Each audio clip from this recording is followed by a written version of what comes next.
Assalamualaikum warahmatullahi wabarakatuh. Alhamdulillah wassalatu wassalamu ala Rasulillah wa ala alihi wa sahbihi wa man walah. Subhanaka la ilma lana illa ma 'allamtana innaka antal alimul hakim wa la hawla wa la quwwata illa billahil aliyyil azim. Allahumma shalli wa sallim ala sayyidina Muhammad wa ala ali Muhammad. Allahumma shalli wa sallim ala sayyidina Muhammadin al-Fatih لما أغلق والخاتم لما سبق والناصر الحق بالحق والهادي إلى صراطك المستقيم وعلى آله وصحبه حق قدره ومقدار عظيم. اللهم افتح علينا فتوح العارفين، اللهم افتح علينا حكمتك وانشر علينا من خزائن رحمتك يا أرحم الراحمين. وصلى الله على سيدنا محمد وعلى آله وصحبه وسلم والحمد لله رب العالمين. أما بعد. Tuan yang dirahmati Allah Subhanahu wa taala, alhamdulillah bersambung kita. Pada video kali ini insya-Allah kita akan membahaskan sebahagian daripada sifat-sifat huruf tunggal. Sebagai kita maklum bahawa sifat ni dia terbahagi kepada dua. Yang pertama sifat asliyah, yang kedua sifat aridah. Sifat asliyah ni ada yang berlawanan dan ada yang tunggal. Yang berlawanan 5 lawan 5. Cuma daripada sudut suara tu dia ada pecah 3 penjuru. Okey, syiddah, rokhawah, dan ada di antara keduanya itu adalah sifat at-tawassut. Kemudian sifat aridah seperti harakat, sabdu, sukun, idgham, ikhfa, iqlab, okey, mad, itu semua sifat-sifat aridah, sifat-sifat yang mendatang. Jadi daripada sifat asliyah ni dia pecah dua. Okey, sifat asliyah dia pecah dua. Satu yang berlawanan, satu lagi yang tunggal. Yang tunggal ni ada 7 sifat. So hari ni kita akan belajar sebahagian daripada 7 sifat ni insya-Allah. Jadi sifat-sifat huruf tunggal, okey, bagi huruf tu dia ada sifat dia. Dia ada dia punya sifat, yang mana sifat ini adalah cara kita mengeluarkan huruf tersebut. Kalau huruf tu dia ada sifat qalqalah, maka caranya bila dia sukun, maka huruf tu perlu dipantulkan suaranya. Tu cara nak keluarkan huruf tu yang sukun mesti ada pantulan. Okey? Begitu. Tu maksudnya. Jadi sifat yang pertama adalah as-safir. As-safir. Okey? Pengertian daripada segi bahasa berdesir. Okey, berdesir ataupun bersiul. Berdesir atau bersiul. Daripada segi istilah iaitu suara tambahan. Suara tambahan maksudnya satu suara yang merupakan suara tambahan. Apa suara tambahan tu? Iaitu suara desiran yang keluar di antara dua bibir mulut. Okey, ada yang mengatakan keluar di antara dua bibir mulut, ada yang mengatakan keluar di antara dua gigi kacip atas. Itu khilaf lah. Okey, suaranya menyerupai suara burung ketika menyebut huruf. Kalau dalam kitab-kitab Arab mereka akan mengatakan sifat safir ini adalah suara seperti suara burung, okey, siulan burung. Tapi ada juga guru-guru kita, ulama-ulama kita yang membahaskan suaranya seperti suara lebah, suara-suara ular. Itulah yang penting ia adalah satu suara tambahan, iaitu suara siulan atau desiran yang menyerupai suara binatang. Dan hurufnya ada 3, huruf zai, sin dan sad. Okey, huruf dia ada 3, huruf zai, sin dan sad, yang mana ketiga-tiga huruf ini berada di satu makhraj, iaitu hujung lidah ditemukan ke bahagian pangkal gigi kacip bawah ataupun di bahagian belakang gigi kacip bawah. Itu makhraj bagi ketiga-tiga huruf ni. Jadi safir ni ada martabat, iaitu peringkat. Peringkat pertama yang paling safir adalah huruf sad. Okey, paling berdesir, paling safir, kerana terdapat padanya sifat isti'la dan itbaq. So huruf sad ni paling kuat desirannya. Tu desiran dia tu. Kemudian diikuti huruf zai, okey, kerana sifat jahar. Okey, sifat jahar iaitu tertahan angin, okey, tertahan nafas. Dan yang terakhir adalah huruf sin kerana bersifat dengan hams, iaitu terlepas nafas. So ketiga-tiga huruf ni mesti ada safir. Okey, ada ada yang penting makhrajnya tu mesti tepat. InsyaAllah kita boleh datangkan safir. Ada juga orang yang dalam keadaan lidahnya pelat, lidahnya pendek, dia tak boleh nak buat sifat sofir ni, tak boleh nak adakan. Jadi kalau tidak mampu, itu tidaklah menjadi satu tidak mengapalah maksudnya. Okey, kalau tidak mampu, kerana baca Quran ni tuan-puan, kita tak boleh nak keras-keras, kerana setiap orang kemampuan mereka untuk menuturkan huruf-huruf bahasa Arab ni, huruf-huruf Al-Quran ni berbeza-beza. Okey, kita orang Melayu, insya-Allah kebanyakan orang Melayu ni okey, kerana lidah orang Melayu ni bagus. Tapi kalau orang Cina, dia kurang sikit tuan-puan. Okey, dia tak mampu. Jadi kemampuannya ke mana tahap itu, maka ke tahap itulah. Okey. So contoh dia else, nampak? Else, al-sirat, al-sirat, gitu. Okey, dia ni azwajukum, azwajukum, ni al-mustaqim, al-mustaqim. Ada sebahagian ulama yang mengatakan bahawa sifat sofir ni adalah sifat yang asliyah bagi sifat. Okey, dia memang sifat asliyah. Maksudnya ia adalah sifat asliyah yang ada pada jisim huruf tersebut. Ketika baris ada, ketika sukun ada, ketika sabdu pun ada. Tak kira apa keadaan pun dia akan ada. Cuma akan nampak jelas dan banyak ketika dia sukun dan bersabdu. Macam ni kan, dia ketika sabdu dan sukun dan sabdu. As-sirata, as-sirata. Okey, nampak jelas. Tapi kalau dia berbaris, sirata, kurang sikit. Sirata, si ada, sirata, kurang sikit. Okey, ketika dia sukun banyak, az banyak, azwajukum, azwajukum, banyak. Tapi ketika dia berbaris kurang. Idza zulzilati, idza zulzilati, nampak? Za tu huruf zal, zil, idza zul tu huruf zai, zulzilati, ada z tu ada. Okey, itu juga ni. Okey, al-mustaqim. So paling kuat sofir sad, kedua zai, ketiga sin. Okey, selesai ya. Jadi kalau nak dapatkan sofir ni senang je. Tuan-puan sempurnakan makhrajnya, kemudian berlatih.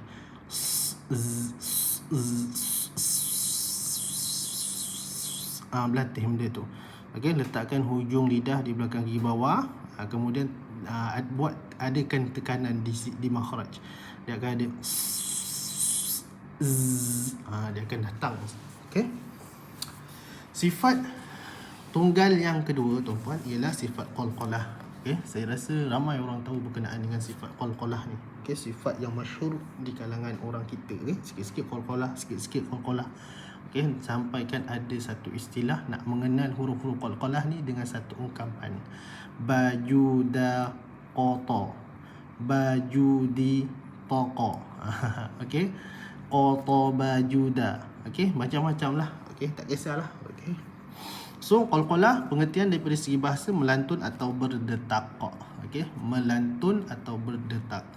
Dari segi istilah, iaitu satu lantunan sebutan huruf pada makhraj ketika menyebut huruf-hurufnya yang sukun sehingga terdengar dari lantunan itu satu suara yang kuat. Ataupun dalam istilah yang lain, okey, sebagaimana yang disyarahkan oleh Syekh Dr. Aiman Soid dalam kitabnya dan dalam perbahasan video-videonya, ceramah-ceramahnya. Okey, bila kita rapat, contoh ba kan, ba. Okey, kita rapat kedua bibir, kita sempurnakan huruf ba sukun tu. Ab. Kemudian kita renggangkan di antara dua makhraj ni, bibir atas dan bibir bawah, itulah qalqalah. Ab, ab, ab. Taba'ud ba'da tasaddum. Okey, maksudnya merenggangkan makhraj selepas dirapatkan. Okey, ab, aj, ad, aqa, ata. Gitu. Ab, aj, ad, aqa. Sekali, aqa, ata. Okey, rapat sempurna huruf sukun bagi huruf qalqalah, kemudian renggang sempurna suara pantulan tersebut, sifat qalqalah tu. Okey, itu maksud dia. Jadi huruf dia ada 5 yang terimpun dalam ungkapan qutubu jadin. Qutubu jad. Qutubu jad. Qutubu jad. Okey, ini dalam bahasa Arab lah. Dalam bahasa Melayu kita biasa guna apa? Bajuda qata. Bajim dal qafta ataupun bajudi taqa. Bajim dal taqaf ataupun qata bajuda. Okey, qaf ta bajim dal. Okey, ulang mana-mana tuan-puan nak ingat. Jadi qalqalah ni dia ada martabat dia. Okey. Dia martabat qalqalah ni dia khilaf tuan-puan. Okey, khilaf, dia ada perbezaan pandangan ulama. Ada ulama bahagi kepada 2, ada ulama bahagi kepada 3, ada ulama yang bahagi sampai kepada 4.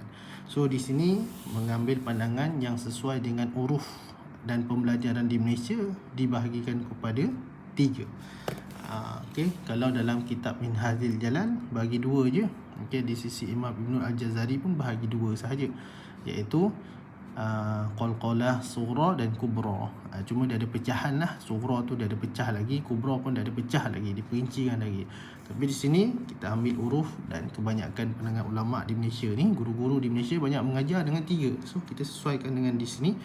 Maka martabat qalqalah, peringkat qalqalah tu ada 3. Yang pertama qalqalah sughra, kecil. Okey. So dia ada 2 cerita dekat sini. Satu, dia ada 2 cerita kat sini. Satu, berlaku pada huruf-huruf qalqalah yang sukun asli. Okey, dia mesti sukun asli. Sukun memang sukun, huruf tu sukun. Macam ni sukun, ni sukun, ni sukun. Okey. Dia bukan huruf yang macam kaf ni dia berbaris kemudian kita sukunkan. Itu sukun mendatang, sukun arid. Contoh qablik. Kaf ni asal dia berbaris tetapi kita sukunkan dia, itu sukun arid. Tapi sukun asli memang huruf tu sukun yang berada di tengah kalimah. Okey, contoh macam ni tengah kalimah, atau macam ni tengah kalimah, dan hujung kalimah macam ni pada bacaan wasal. Maksudnya kalau hujung kalimah mesti pada bacaan wasal, okey, atau pada tengah bacaan. Kalau dia hujung kalimah tetapi diwaqafkan, maka dia akan berpindah ke qalqalah kubra. Dia beza sikit. Okey. So pantulan dia tebal. Ingat tuan-puan, bila qalqalah ni dia ada 3 huruf tipis dan 2 huruf tebal. So kalau huruf tipis pantul dengan b, j, d. Kalau huruf tebal pantul dengan qa, ta. Okey, ab, aj, ad. Pantul dengan b, j, d. Kalau huruf tebal pantul dengan qa, aqa, atta. Okey, pantul begitu.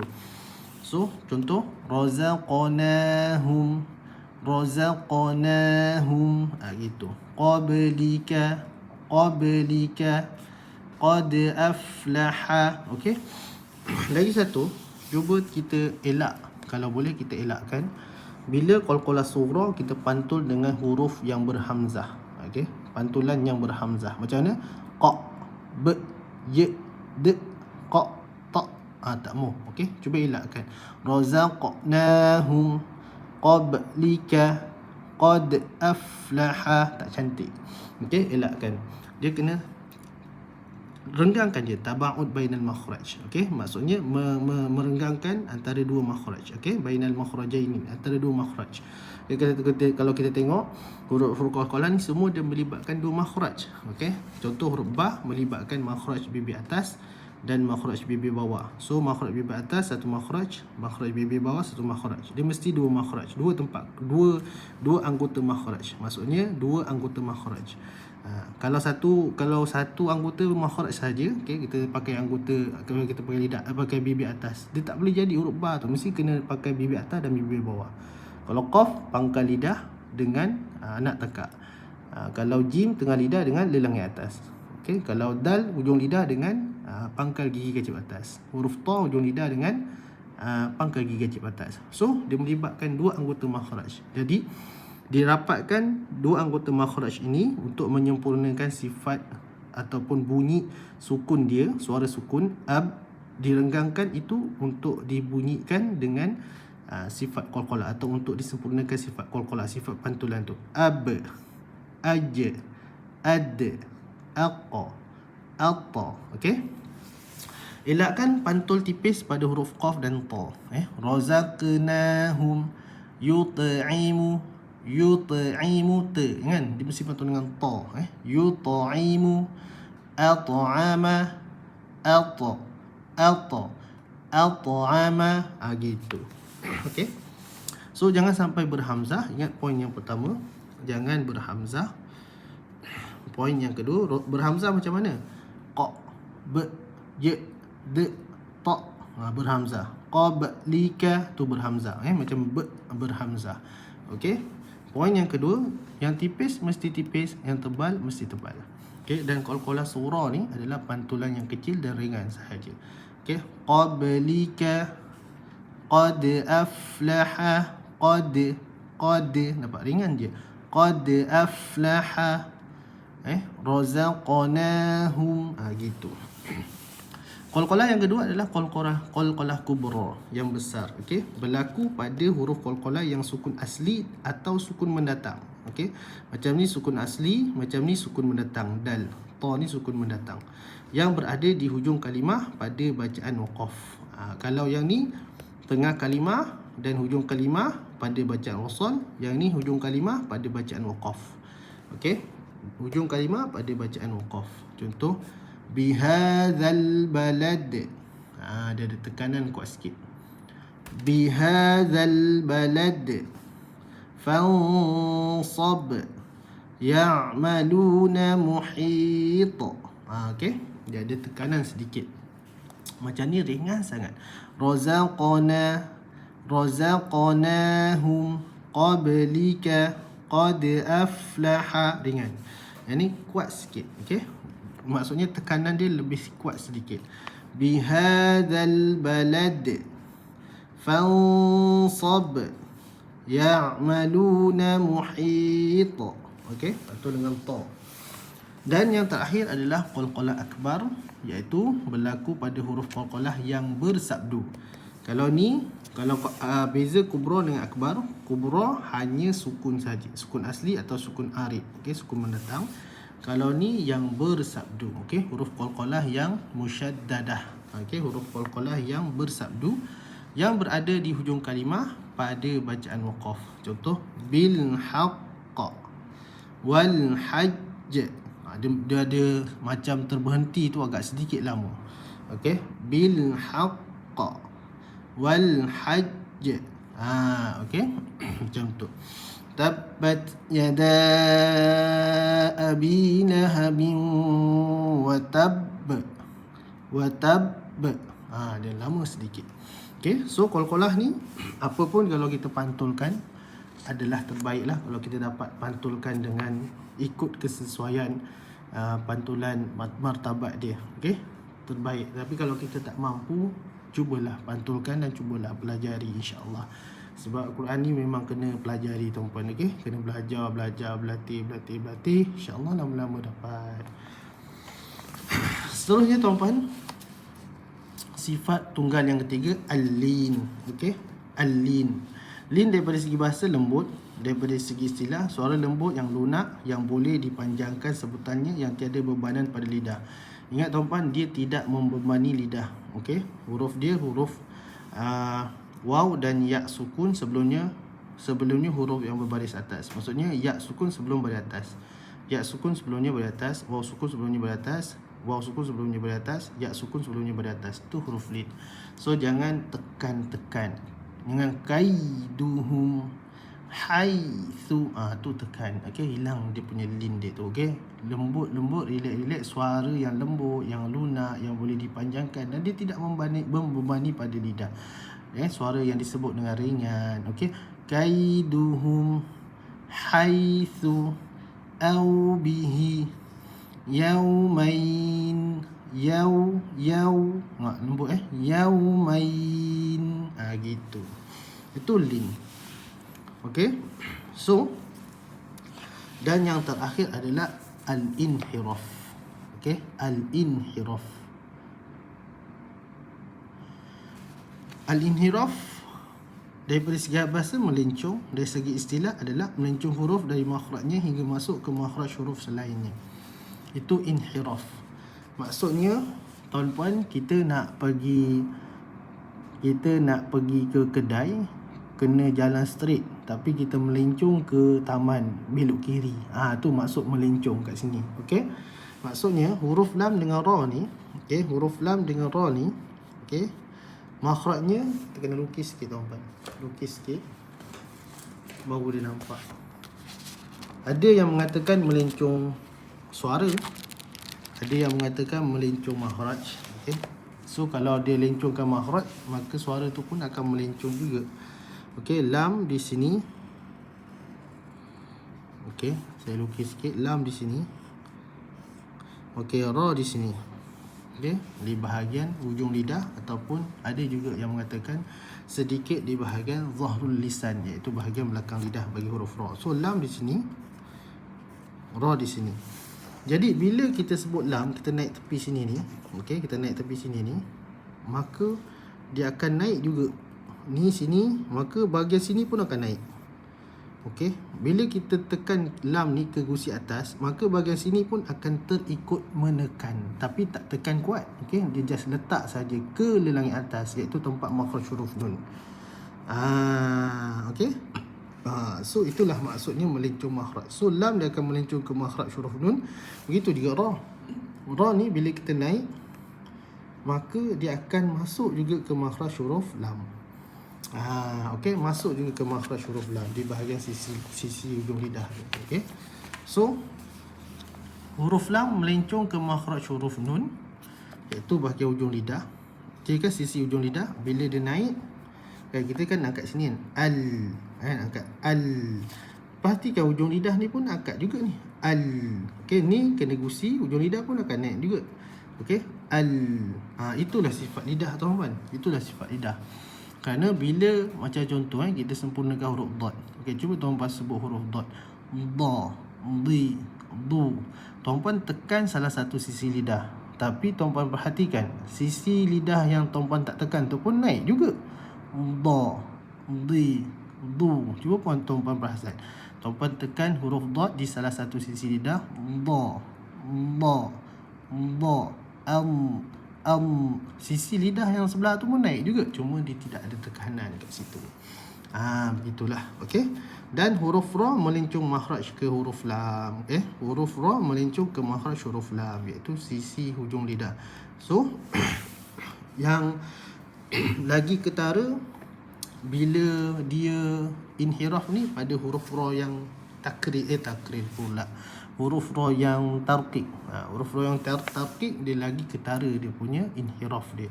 Okey, rizqan ja'ala alladhina qadir. Ni bila ra sukun yang tipis ni lagi ketara dia punya takrir. Okey, bila dia ra yang tebal, okey, ra yang tebal kurang, tapi ra yang tipis akan nampak takrir pula, nampak inhirafnya tu masuk ke makhraj huruf lam. Okey, itu ada sebahagian ulama yang mengatakan bahawa melencong suara, bila kita naik saja makhraj tu, maka suara tu dia akan melencong ke sini. Dia akan melencong ke kiri atau ke kanan. Tu aliran suara tu akan melencong kiri kanan. Okey, kalau di sini dia ambil pandangan yang mengatakan melencong makhraj. Okey, selesai untuk video kali ini.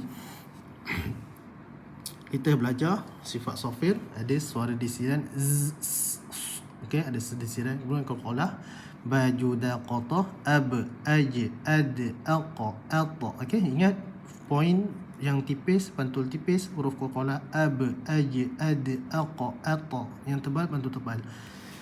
Kemudian kita belajar sifat lin, okey, suara yang lembut, okey, yang tidak ada bebanan pada lidah. Walaupun tengah lidah pada huruf ya tu dikeluarkan pada tengah lidah, tapi tidak membebankan untuk mengeluarkannya. Okey, just naik dengan lembut dan ringan saja tengah lidah tu. Ai, okey, au, walaupun huruf waw tu di bahagian bibir, maka dikeluarkan dengan lembut saja. Au, okey, jangan au.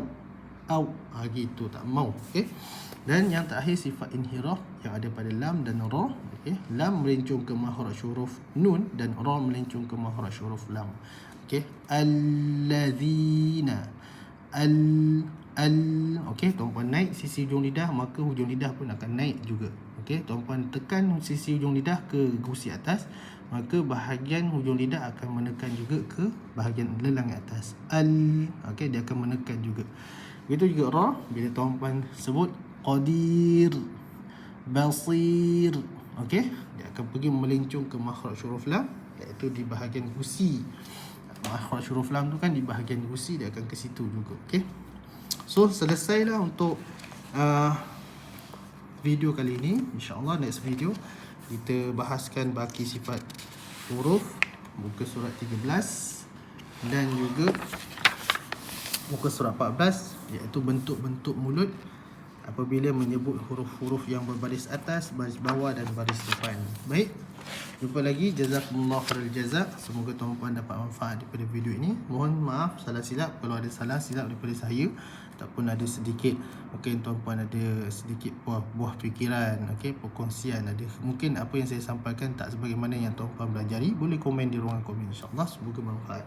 Subhanakallahumma wa bihamdika nashhadu an la ilaha illa anta nastaghfiruka wa natubu ilaih. Wa sallallahu ala sayyidina Muhammad wa ala alihi wasallam.